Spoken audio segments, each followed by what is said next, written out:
I want to start out by just asking, whose side are you on? Do you find yourself, as you're reading these stories, having a difficult time being on God's side? I think that whoever you see the story, whoever's perspective you see the story through, that's probably whose side you will be on. And for us, it's a lot easier to relate to the humans. And so a lot of times it is really hard to be on God's side as we see these stories unfold. It's kind of makes me think of, there's movies and TV shows that they somehow get you to like root for the bad guy. Like the movie Ocean's 11. So when you're watching Ocean's 11, you're obviously rooting for them, right? You're hoping that they do not get caught and that they are able to rob lots of money, which is kind of funny because normally I wouldn't think of myself as someone who would really hope that the criminals would get away with it. But when you watch that movie, you're seeing it from the criminal's perspective, and therefore you're rooting for them. I think when we're reading through the Bible, if we can see things if we look at things through the human's perspective, we're going to be on their side. And if we look at things through God's perspective, it's going to be easier to see things on his side. I think this plays out in our personal life. When over the years, over and over and over, I learned to see the biblical stories from God's perspective and I can get myself on his side, then when difficult things happen in my own life, it becomes easier and easier for me to just know that I am on God's side. Regardless of what happens to me or to the people I love, I know whose side I'm on. And that happening in my personal life, I believe that started with the way that I view the Bible. So I'm going to do a quick review of where we are up to this point, and then we'll come back and talk about this month. For those of you who are new to the Bible, or you're kind of getting overwhelmed with all of the names that we've collected so far, I'm going to give you some really broad categories to remember the flow of the story and how it all fits together, while only remembering a few of the key words and phrases. So the first one is creation, then flood, then Abraham, Isaac, Jacob, and the 12 sons. So AIJ is for Abraham, Isaac, and Jacob, and then the 12 tribes that came from Jacob's 12 sons. And then, from the time that the people are in Egypt all the way through to where Joshua leads them in to take over the land, you can just categorize that whole area as the time of Moses. And so that will help you if you only have then 4 things to remember so far, then you can remember how the whole story fits together so far up to this point. All right, so this month we saw that Moses led the people up to the promised land and up to the city called Kadesh Barnea, and he sent in 12 spies to spy out the land. And when they came back, all 12 of the spies said, the land is awesome. But 10 of them said, there's no way we can take over this land. We will be squashed. They are like giants. And 2 of them said, God led us out of Egypt. He is well able to do this. And the people, of course, believed the 10 bad spies. They talked about killing Moses and going back to Egypt, all the normal stuff that we see with them. And so God said, because of this, you're going to wander around in the wilderness for 40 years. I'm still going to fulfill the promise to your ancestors, to Abraham, Isaac, and Jacob, to bring their descendants into this land, but it will not be this generation. It will be the next generation that goes in. So they're off into the wilderness for 40 years. And that period of time is covered in the book of Numbers. So some of the stories we see during this 40 years, one is that Miriam and Aaron challenge Moses' authority, and they're pretty much like, why do you think that you're more special than us? All 3 of us are kind of leading the people. Why do you think that you're better than us?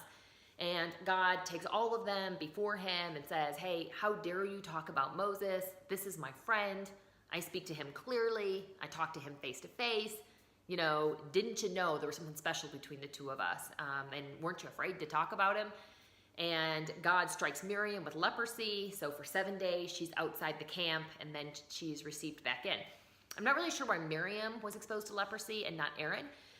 Maybe there was something different in their heart, but maybe it was because Aaron was the high priest, and he didn't want to defile the priesthood by bringing uncleanness to Aaron, who held that position. So one of the next stories we read in the Bible is about another authority where people are challenging authority. And so Korah and his followers come and they say, why does Aaron think he's so special that he's the only one that can do the high priest duties? We are Levites too, and we're just as spiritual as him. And so we are given these tasks of like just carrying things or being like doorkeepers, and he gets to do the really important stuff. And so we don't think that he is any better than us. And so God ends up showing the people through, Aaron's staff budding and stuff, that Aaron is the chosen one. But before that happens, he says, all right, if you agree with Korah and his idea that you guys get to decide who's in charge, then go over and just stand with Korah. Stand with him if you're with him. And if you side with God and say it is God's decision who is in charge and who gets to do what, then step away from the tents of Korah. And so some people step away and some people side with Korah and stay with him. And the Bible says that the earth opened up and them and all of their tents and families were swallowed down, and then the earth closed back up. So God shows that he will not put up with that rebellion. But a cool little thing in this story is several chapters later in Numbers, it says that not all of the sons of Korah were killed in the rebellion of Korah. So some of his own sons must have sided against their father with God. They stepped across the line and stepped away from the tents of Korah and said, we are going to stand against our father and for God. So I would imagine that even though they sided with God, this was known as the rebellion of Korah. And so for years, probably hundreds of years, people knew about the rebellion of Korah, and they had to have the label, the sons of Korah, as their name. I mean, genealogies and ancestors and stuff, that was really important to them. And that was the name that they went by. So I think it is really neat that God redeems that name, because a couple hundred years later, when David, the second king of Israel, is setting up worship for what will be the temple, one of the sets of duties that he gives is for these people known as the sons of Korah, the same ancestors, to be in charge of worship and praise and leading the people and worshiping the Lord. In fact, 11 psalms are attributed in David's time, but they're attributed to the sons of Korah. So these men who lived with that label, God redeemed it, and I think it is really neat what they say in the Psalms when you consider what their history was. Even though it had been a long time ago, I'm sure they were very aware of their family history and of what it meant to be a son of Korah. So a little bit later in the discussion time, I'm going to have you guys look up some of those Psalms, and I hope you find it as cool as I do what they wrote in light of their story. So a little bit after this, Moses strikes the rock, and God says, because of this, you will not go into the promised land. I can't say that I completely get the significance completely. I've read different things. I do know that God says, because you did not trust me, you will not come into the promised land. So Moses, whether partly God had said, speak to the rock, and instead he struck it, maybe he was putting his trust in the staff, because lots of the other miracles happened through Moses' staff. So maybe he thought the staff is what gave him the power. That was the miraculous staff, instead of trusting in God. And so he struck it instead of just speaking to it, and because of that, he was not allowed to enter the promised land. So a little bit after this, the people complained about the manna. It's interesting that at one time, the manna, it saved their lives, and they were incredibly thankful for God's provision. But now, a bunch of years have gone by, and they are sick of it. And so now they say, we loathe this manna. It's interesting how some things that we're thankful for at one point in our life, when we see it as God's provision, after a while, that thankfulness turns to complaints. So when they complain about the manna, God sends snakes among them, and some of them are bitten, and they die. They're lethal bites. So God tells Moses to put a bronze snake up in the middle of the camp, and when they looked at the snake, then they would not be killed by the snake bites.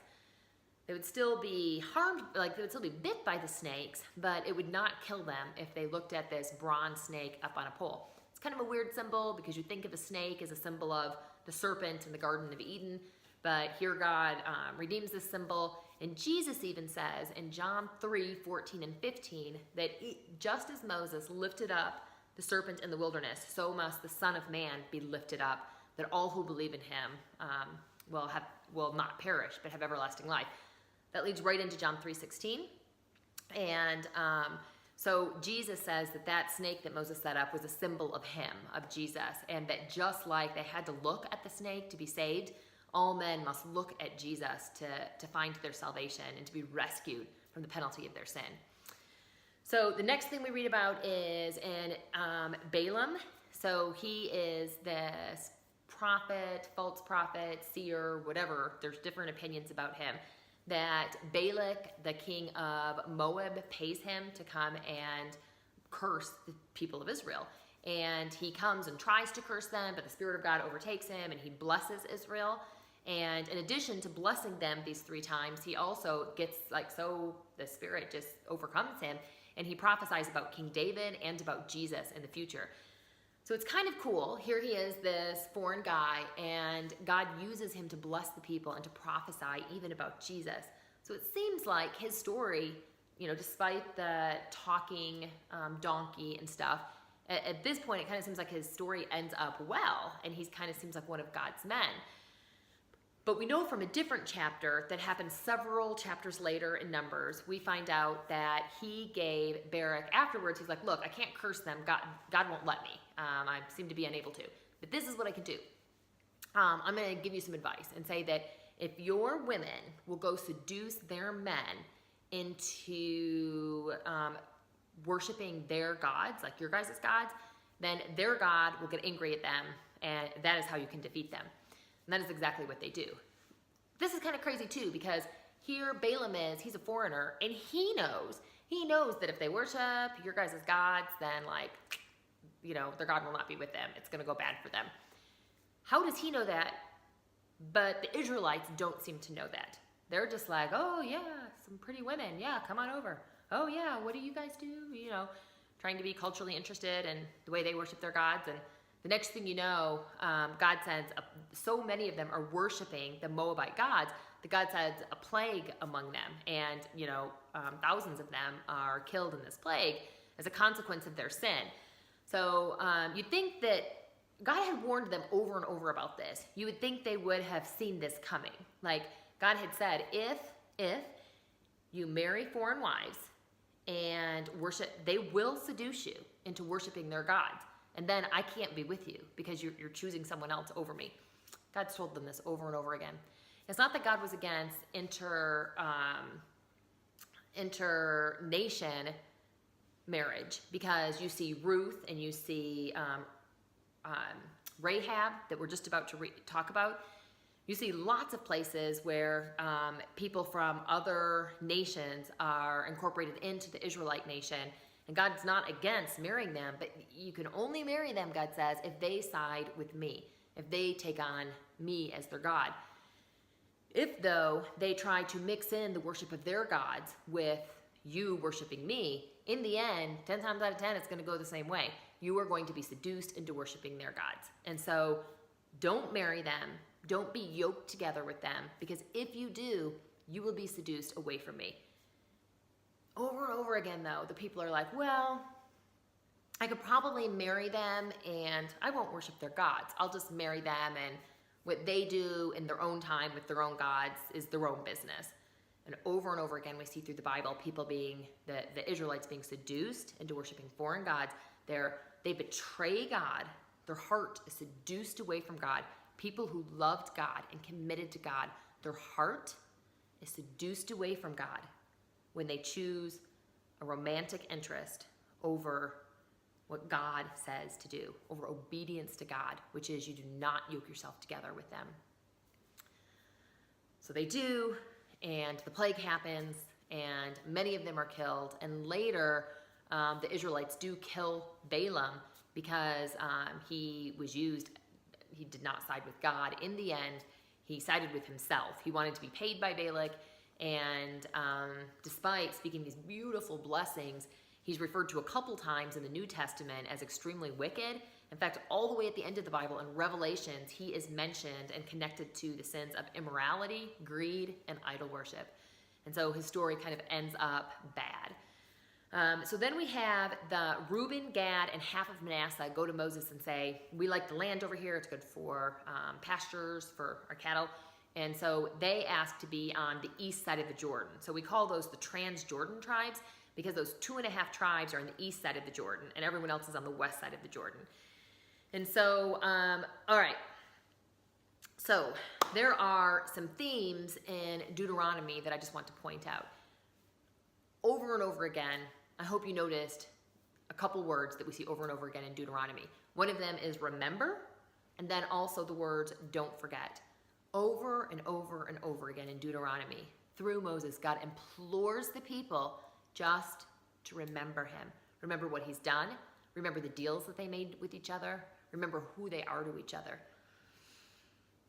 And then another theme that I see in Deuteronomy is that over and over again, God says, the reason that I want you to obey is for your own good. Over and over again, he says this. Do this so that you will prosper. Do this for your own good. Do this so that I can bring you into the land and the descendants after you will prosper. So God's motive is to help the people prosper. He tells them, obey for your own good. Another thing we see in Deuteronomy is that God does a lot of these words, if, then. If you do this, I will do this. If you do this, I will do that. And so he makes the terms of the covenant extremely clear and lays it out to them. What will happen if they choose him, and what will happen if they choose other gods and reject him. And he even says in this, if you serve other gods and you reject me and abandon me, you'll be taken away into other lands and be exiles. And that is exactly what happens. And so Moses dies and Joshua takes over as the leader. One thing during the book of Joshua, which is the time that Joshua was their leader, that is a little bit difficult to kind of sort through as you're reading or to process, is the incredible loss of human life. Whole nations are just kind of wiped out, and God is the one commanding this. And so if you struggle with this, one thing I want you to keep in mind is, if you look all the way back in Genesis 15, when God makes these promises to Abraham, he says, all of this land that you see, I'm going to give it to your descendants. But first, for about 400 years, your descendants are going to be slaves in a foreign land. That's when they were in Egypt. And then I'm going, and God says the reason that it's going to take so long is because for the Ammonites, which were some of the Canaanites, because their wickedness has not yet reached its full measure. So these people, it's not like God just said, well, I'm going to give my favorites this land, and so I'm going to kill all of them so that I can give my favorites their land. Their wickedness was great. They were burning their sons and daughters in fires as a way to worship their gods. They were also, they had shrine prostitutes, and so they had men and women that would do these sexual acts as a part of the ritual of worshiping these foreign gods. And not all of these shrine prostitutes, some of them were young, we believe, and it was not always by choice. And so horrible atrocities were happening in these lands. It was not a group of innocent people. They were exceedingly wicked. And God tolerated them for hundreds of years because their wickedness had not yet reached its full measure. Here's the thing. God knew that it would reach its full measure. So he could have killed just like one guy that was going to be the forefather of all of these people. Or he could have killed them a couple hundred years before when their wickedness wasn't that great yet. But he knew, right? He knows the future. He knew that their wickedness was going to be that great. So he could have just wiped them all out before it even got that wicked. But God is just, and he is merciful.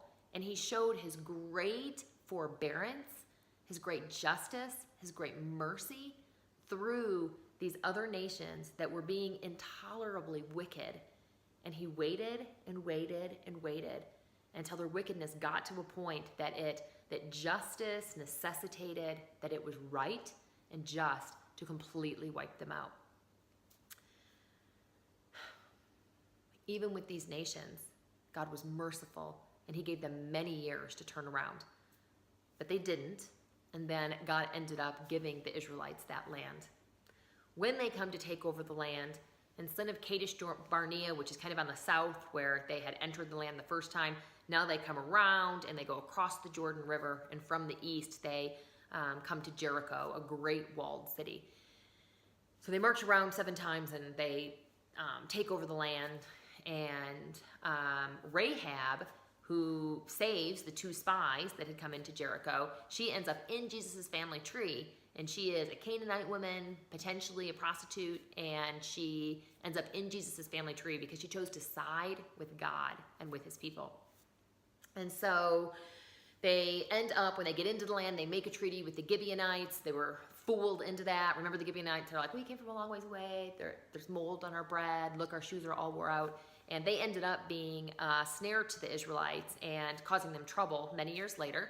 And the problem here was not making the treaty in and of itself. It was that they didn't go to God and ask for God's advice, get God's counsel on whether or not to do this. They just thought that they would use their own wisdom and not seek God's counsel. And this is a complaint you see that God has against people throughout the Old Testament, where he says that you've done these things without my counsel. You didn't even ask me about this, and you just made a decision on your own. So you're just kind of going your own way. Whether it seems good, whether it seems like the right decision, you gotta ask me. God says, if you're with me, then you come to me about all of your decisions. So then Joshua reaffirms the covenant with the people and makes absolutely sure, God makes absolutely sure that the people understand the terms of the covenant. And the people say, we will obey, we will follow him. In fact, we'll even put away our foreign gods. So, little side note here. Why do they have foreign gods at this point? They just went through Jericho and saw the walls collapse. You would think that at some point in the middle of those 7 days, they'd go back and be like, let's just get rid of our foreign gods and burn those. They're having these they're obeying God. They're having these great experiences with God. And yet, they're still secretly worshiping foreign gods in their tents, even if they're not doing it publicly as a nation. But at any rate, they decide to get rid of those even. And so that's kind of the end of the side note. All right. So they reaffirm the covenant. And then also, through all of this, God is kind of revealing parts of himself to them. Through all of this, we see it's sort of like God is saying, I am loving beyond your wildest imaginations. But also, I will not let sin and rebellion go unpunished. And he showed them through what happened to Korah and his followers that he is serious about sin and rebellion when he had all of those people just swallowed up into the earth. But he also showed his mercy and his loving kindness when the sons of Korah, when they sided with him, that it was like God was saying, regardless of your ancestry, regardless of who your parents are or where you come from, if you side with me and honor me, then I will honor you. So I want to take one step back and talk about Moses for just a minute more before we let him go. At the end of Moses' life, God takes him up onto the mountain and he shows him the land. And before Moses dies, God tells him this. When I have brought them, the children of Israel, into the land flowing with milk and honey, and when they eat their fill and they thrive, they will turn to other gods and worship them, rejecting me and breaking my covenant. I know what they are disposed to do even before I bring them into the land. God knew, even before he brought them into the land, that they were going to reject him and abandon him. Now, he also knew that despite all of that, he was going to bring Jesus through this nation, and he was going to redeem the whole world through that. But at this point, they're standing on the edge of the promised land, and God knows that even when he gives himself completely to them, and he gives them everything they could ever want or need in the promised land, as soon as they are satisfied, they will forget about him. So it almost makes you wonder, why did he bring them into the land? If in their hardship and suffering in the wilderness, they were more attached to him and more likely to follow him, he could have just left them out there. He could have said, I'm going to wipe out everyone except for the tribe of Judah because I got to keep them alive because that's where Jesus is coming from. But this is not going to work. This bring them into a land and I'm theirs and they are mine. But no, he still has them reaffirm a covenant with him, and he pleads with them to remember, and he brings them into the land and gives them all things. And I'm only speculating on this, but I think that he enjoyed seeing them eat these grapes. He enjoyed when they each took over their little portion of land, watching them explore their land and finding like a little stream behind where they were going to build their house, and finding the crops and tasting them. I think God, he loved the people, and I'm speculating that he enjoyed giving them the land, even though he knew that the very gifts that he was giving them would cause them to become satisfied and complacent, and they would turn from him. Then it goes on to say, they will forsake me, they will break the covenant, and they will prostitute themselves with other gods. God uses a strong word here, and we see it at other times in the Bible too. When they served other gods, to God it felt like his partner was going to a prostitute and joining themselves with a prostitute, because he says we are supposed to belong to each other. We're in a covenant with each other. And when you go to other gods and worship them, that is like prostitution. I think it's on purpose that is a strong word. So what was God's experience in this whole part of the Bible in the last month? It's like God was saying, I'm going to give myself to you, even though I know you will betray me. I'm going to give my love and faithfulness to you and commit to you just as though I thought this relationship is going to last forever. Even though I know that even now you have false gods in your tents that you're serving secretly. And soon you will be worshiping false gods in public. And these nations that we are getting rid of to purify this land, you will be copying those same gross practices in this land. Even though all of that, oh Israel, I still choose you.